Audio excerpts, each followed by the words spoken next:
Or from foe to friend, former rivals of Donald Trump have taken to the stage of the Republican National Convention, throwing their resounding support behind the presidential nominee. The man himself was there to witness it.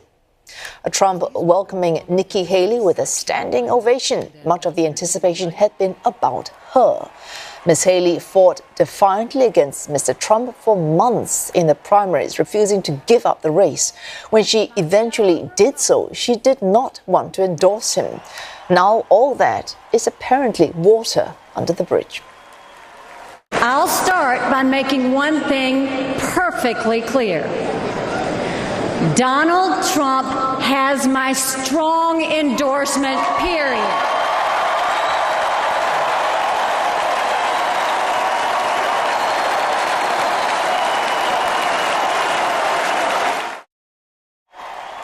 Florida Governor Ron DeSantis was another rival of Mr. Trump in the primaries.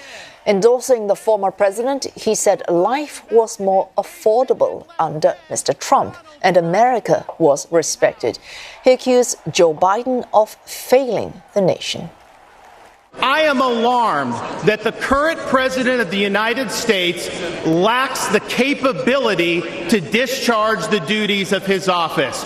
Our enemies do not confine their designs to between 10 a.m. and 4 p.m. We need a commander-in-chief who can lead 24 hours a day and 7 days a week. America cannot afford 4 more years of a weekend at Bernie's presidency.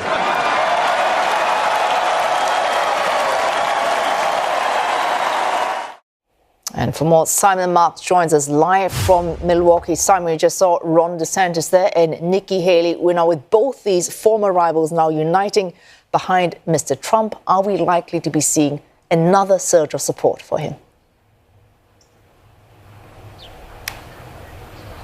Well, I think that is certainly what Trump strategists are hoping for. And to put this into its kind of historical context, what we witnessed last night at the Republican convention is extraordinary. Back in 2016, when Donald Trump first became the Republican Party's presidential nominee, he couldn't get leading Republicans to attend his convention, much less endorse him and speak at it. And yet here we are now, 8 years later, and Donald Trump has the entire Republican Party, apart from never Trump supporters of former President George W. Bush and people that are steeped in the traditions of Ronald Reagan and George H.W. Bush. Apart from those figures, the party here is uniting around him and doing so at a time when Republicans are going to be able urgently to say to American voters, we have presented you with a comprehensive, unified plan for a 4-year term in office under President Trump.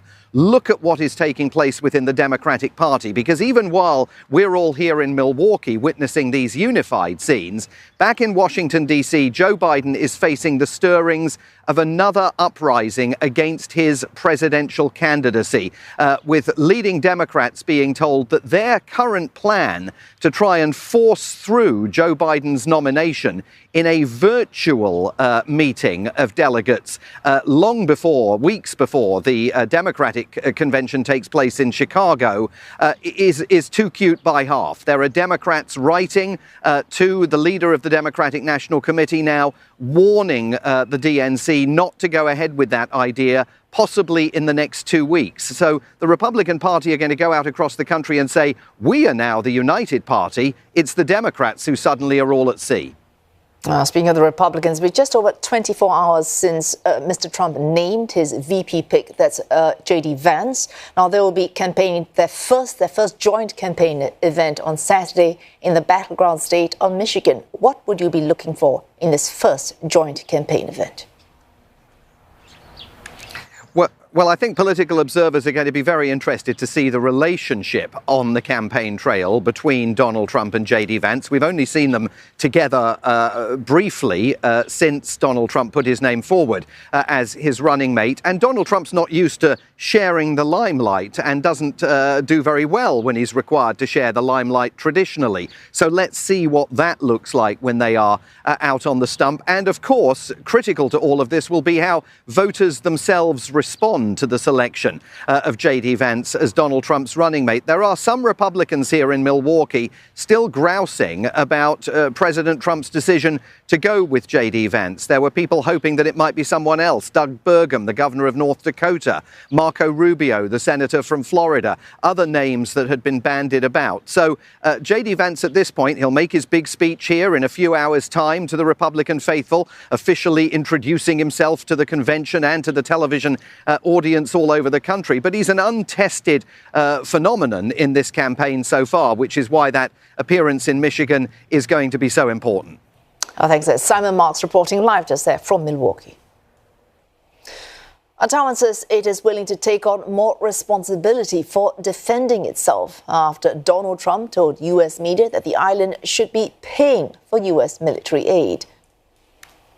双方之间过去友好的关系，我们努力让它不仅维持，而且更能够往好的方向走。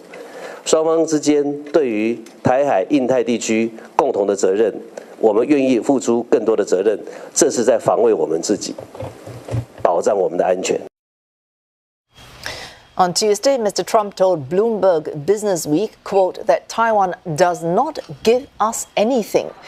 He also said the island has taken 100% of the U.S. chip manufacturing business. The Biden administration has emphasized the need to increase domestic chip production to cushion itself against potential disruptions in supply chains.